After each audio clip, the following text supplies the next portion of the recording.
ಒಟ್ಟಿಗೆ ಬಾಳುವ ಆನಂದ ಜನಪದ ಕಥೆ ಕೇಳ್ತೀರಾ ಮಕ್ಕಳೇ? ನಾನು ಒಂದ್ಸಲ ಓದಿಸ್ತೀನಿ, ಗಮನವಿಟ್ಟು ಕೇಳಿ ಮಕ್ಕಳೇ. ಆಮೇಲೆ ನಾನು ನಿಮಗೆ ಓದಿಸ್ತೀನಿ. ಪಾಠ ಬಹಳ ಚೆನ್ನಾಗಿದೆ ಮಕ್ಕಳೇ. ನಾನು ಹೇಳುತ್ತಿರುವುದರ ಮೇಲೆ ಕೈ ಇಡಿ. ಪಾಠ 1, ಒಟ್ಟಿಗೆ ಬಾಳುವ ಆನಂದ ಜನಪದ ಕಥೆ. ಒಂದು ಹಳ್ಳಿ, ಅಲ್ಲಿ ರೈತನೊಬ್ಬನ ಹೊಲ ಇತ್ತು. ಅಲ್ಲಿ ಒಂದು ಬೇವಿನ ಮರವಿತ್ತು. ಹೇಗೋ ಏನೋ ಅದರ ಕೆಳಗೆ ಒಂದು ಗುಂಡನೆಯ ಕಲ್ಲು ಬಂದು ನಿಂತುಕೊಂಡಿತ್ತು. ಮರದ ಮೇಲೆ ಕುಳಿತುಕೊಳ್ಳುತ್ತಿದ್ದ ಹಕ್ಕಿಗಳ ಹಿಕ್ಕೆ ಕಲ್ಲಿನ ಮೇಲೆ ಬಿದ್ದು ಬಿದ್ದು ಆ ಕಲ್ಲು ಬೆಳ್ಳಗಾಗಿ ವಿಭೂತಿ ಬಳಿದಂತೆ ಕಾಣಿಸುತ್ತಿತ್ತು. ಇದರಿಂದಾಗಿ ಆ ಬಿಳಿಯ ಕಲ್ಲು ಎಲ್ಲರಿಗೂ ಅಮ್ಮನ ಕಲ್ಲಿನಂತೆ ಕಾಣಿಸುತ್ತಿತ್ತು. ಆದ್ದರಿಂದ ಬೇವಿನ ಮರವನ್ನು ಜನ ಅಮ್ಮನ ಮರ ಎಂದು ಕರೆಯುತ್ತಿದ್ದರು. ಆ ಕಲ್ಲು ಬೇವಿನ ಮರದ ಕೆಳಗಿರುವುದರಿಂದ ಅದಕ್ಕೆ ಅಮ್ಮನ ಕಲ್ಲು ಎಂಬ ಹೆಸರು ರೂಢಿಗೆ ಬಂದಿತ್ತು. ಹೀಗೆ ಒಂದರಿಂದ ಇನ್ನೊಂದು ಹೆಚ್ಚಾಗಿದ್ದವು. ಅಮ್ಮನ ಮರ, ಅಮ್ಮನ ಕಲ್ಲು ಎಂದು ಊರಿನ ಜನಗಳು ಅವುಗಳ ತಂಟೆಗೆ ಹೋಗುತ್ತಿದ್ದರು. ಈಗ ನಾನು ಓದಿಸ್ತೀನಿ, ನೀವು ಓದ್ತೀರಾ ಮಕ್ಕಳೇ? ಓದಿ. ಒಂದು ಹಳ್ಳಿ, ಅಲ್ಲಿ ರೈತನೊಬ್ಬನ ಹೊಲ ಇತ್ತು. ಅಲ್ಲಿ ಒಂದು ಬೇವಿನ ಮರವಿತ್ತು. ಹೇಗೋ ಏನೋ ಅದರ ಕೆಳಗೆ ಒಂದು ಗುಂಡನೆಯ ಕಲ್ಲು ಬಂದು ನಿಂತುಕೊಂಡಿತು. ಮರದ ಮೇಲೆ ಕುಳಿತುಕೊಳ್ಳುತ್ತಿದ್ದ ಹಕ್ಕಿಗಳ ಹಿಕ್ಕೆ ಕಲ್ಲಿನ ಮೇಲೆ ಬಿದ್ದು ಬಿದ್ದು ಆ ಕಲ್ಲು ಬೆಳ್ಳಗಾಗಿ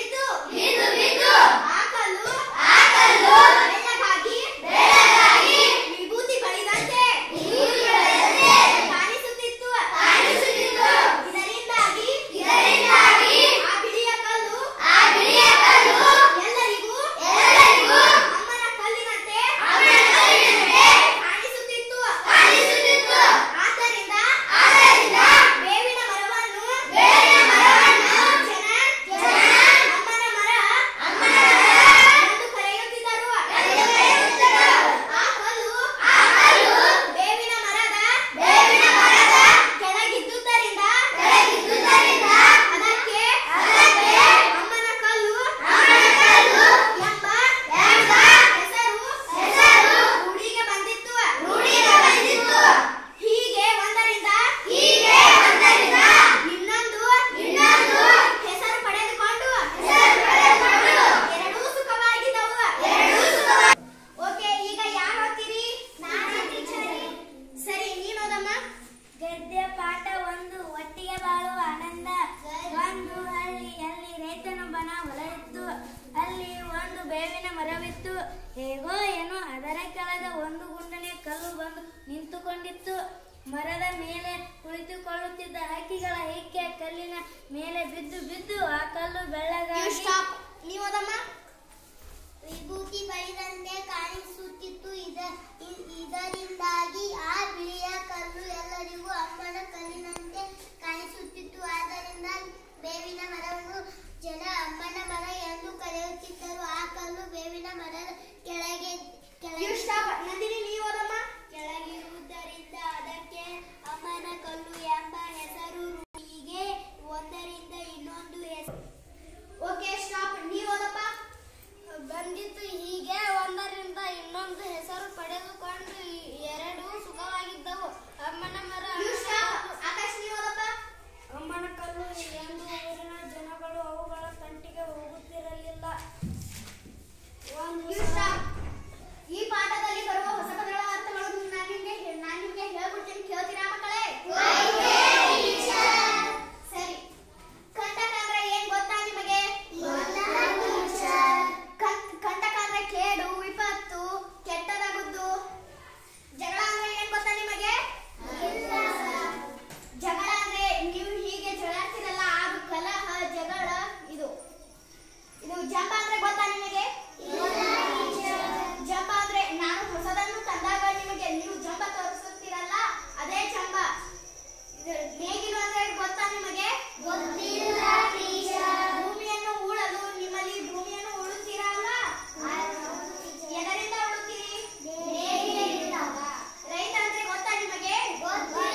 ಎರಡೂ ಜಗಳ ಮಾಡಿದವು, ತಮ್ಮೊಳಗೆ ಆಲೋಚಿಸುತ್ತಿದ್ದವು.